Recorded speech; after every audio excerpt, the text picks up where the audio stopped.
오늘 우리에게 주시는 하나님의 말씀은 잠언 3장 11절로 12절의 말씀입니다. 내 아들아, 여호와의 징계를 경히 여기지 말라.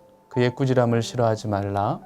대저 여호와께서 그 사랑하시는 자를 징계하시기를 마치 아비가 그 기뻐하는 아들을 징계함같이 하시느니라. 아멘. 우리가 신앙생활을 하다 보면 하나님께서 우리의 길을 막으실 때가 있습니다. 계획대로 일이 풀리지 않고 때로는 원하지 않는 고난과 어려움이 다가오기도 하죠. 오늘 말씀은 그런 순간에 우리에게 주시는 하나님의 말씀입니다. 징계와 꾸지람조차도 하나님의 사랑 안에서 이해해야 한다는 것이죠. 말씀은 먼저 여호와의 징계를 경히 여기지 말라고 말씀합니다. 사람은 누구나 고난을 만날 때 두 가지 반응을 합니다. 쉽게 잊어버리거나 대수롭지 않게 여기고 지나가는 경우가 있고, 혹은 반대로 불평과 원망으로만 반응하는 경우가 있습니다. 그러나 성경은 말씀하고 있죠. 징계를 무시하지 말라. 왜냐하면 징계는 우연히 일어난 사건이 아니라 하나님의 의도와 목적이 담겨 있기 때문이죠. 미국의 대통령이었던 링컨은 젊은 시절 선거에 여러 번 낙선했습니다. 사업도 실패했고 가까운 사람을 잃는 아픔도 겪었습니다. 그러나 그는 그 모든 실패를 통해 겸손과 인내를 배웠습니다. 그리고 마침내 미국의 대통령이 되어 나라를 하나로 묶는 역할을 했죠.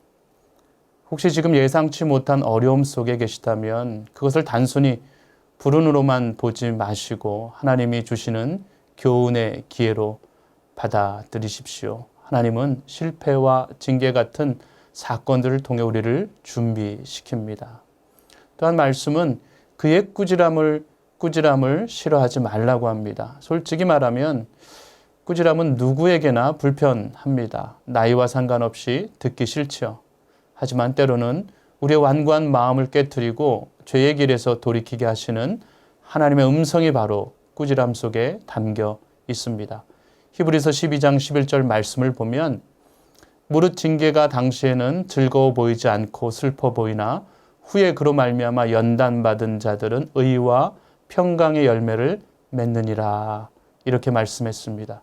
꾸지람은 괴롭지만 그 열매는 매우 풍성하죠. 실패와 아픔을 통해서 무엇을 말씀하시는지 귀를 기울이십시오. 사람의 꾸지람조차 하나님께서 우리를 단련시키는 도구가 될 수 있습니다. 그리고 세 번째로 무엇보다 중요한 것은 징계는 하나님의 사랑의 표현이라는 사실입니다. 오늘 말씀 12절에 여호와께서 그 사랑하시는 자를 징계하시기를 아비가 그 기뻐하는 아들을 징계함같이 하시니라 하셨습니다. 기독교 변증가로 유명한 C.S. 루이스는 고통의 문제라는 책에서 이렇게 말했습니다. 하나님은 우리의 행복 속에서는 속삭이시고 양심 속에서는 말씀하시지만 고통 속에서는 큰 소리로 외치신다. 고통은 귀먹은 세상을 깨우는 하나님의 메가폰이다. 결국 하나님의 징계는 우리를 더 거룩하게 하시고 더 온전하게 하시는 과정임을 믿으시기 바랍니다. 하나님은 고통과 징계를 통해 우리가 주님께 더 가까이 나아오게 하십니다. 하나님의 징계는 결코 우리를 무너뜨리기 위한 것이 아닙니다.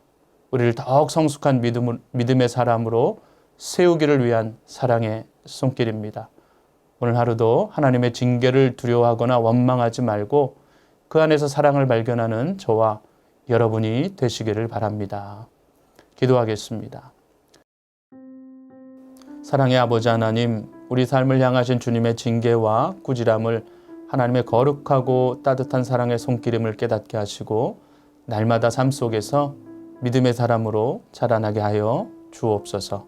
예수님의 이름으로 기도드립니다. 아멘.